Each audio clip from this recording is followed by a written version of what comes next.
Hello YouTube, my name is Jody. I'm a horticulturist and landscape designer, and I'm in this beautiful public park right now. I can tell just looking at this space that it was designed by a human. And if you're going to redo your yard this summer and you're considering using ChatGPT or other forms of AI to do your design for you, let me tell you why that is a terrible idea. The best way for me to demonstrate what I'm talking about is to show you an example. So I'm just going to put in a few pictures of a client's backyard, and then I'll show you the concept sketch I did before I did the scale drawing.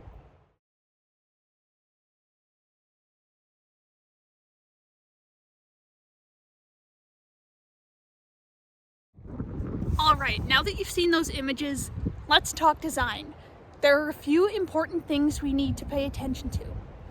Number one is the location of things like the gate, the shed, the barbecue, and the fence line. I'll just show you an image that ChatGPT came up with for this yard, and then I'll discuss my problems with it.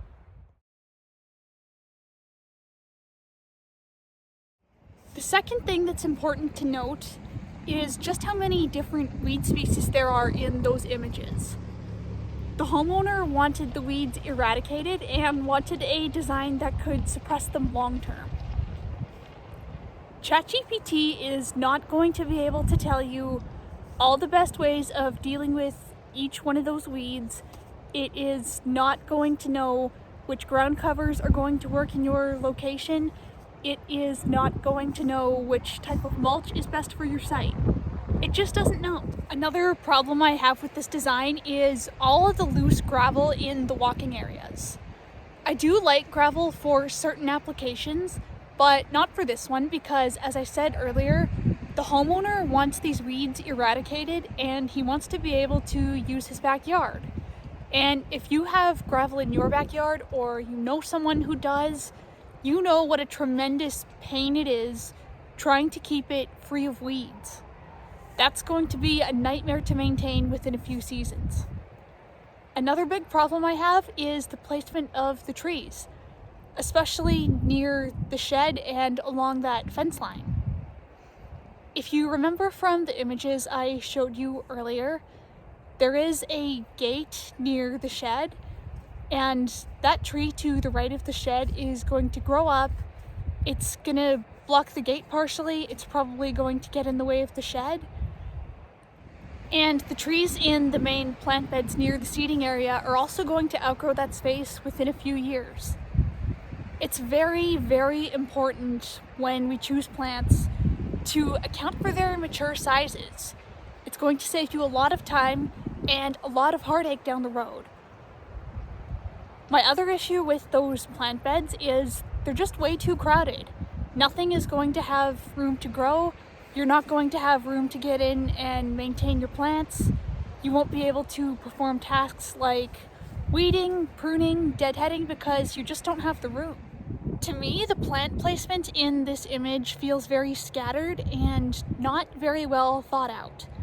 We have a rule as designers that we always place plants in 3s or 5s to ensure cohesiveness and visual appeal throughout the design, and I don't see that in this image. As I said, it feels very scattered, very chaotic. It seems fairly randomized to me. This is starting to get fairly nitpicky, but another issue I have is with the placement of the stake lights. If it were me, I would place them on the inside of the plant beds to line the seating area because to me that's a more logical placement. Think about it. If you're in your backyard at night, you need to be able to see your seating area, your fire pit, your picnic table, a lot more than you need to be able to see your lawn. Now, with all that being said, I do still believe that there are certain applications of ChatGPT that can be helpful to us in landscape design. The number one that comes to my mind is simply color schemes. A lot of people have difficulty visualizing what certain plants or certain colors will look like in their yards. So ChatGPT can be helpful for that. Some people find it difficult to look at a diagram and it just has a bunch of circles and some lines and squiggles, and they can't interpret that.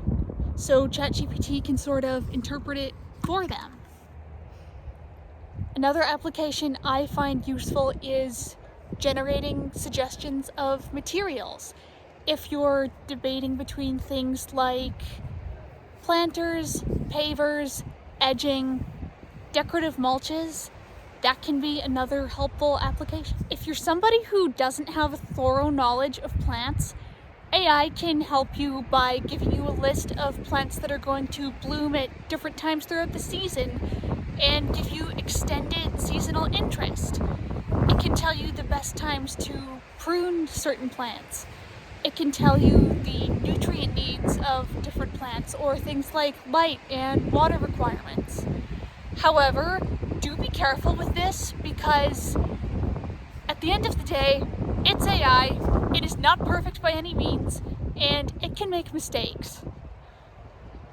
So I want your takeaway from this video to be that it's okay to use it to help you, but at the end of the day, you should still be looking to a human for expert guidance. Thank you so much for watching. If you enjoyed this video or found it helpful, please give it a thumbs up and subscribe to my channel for more.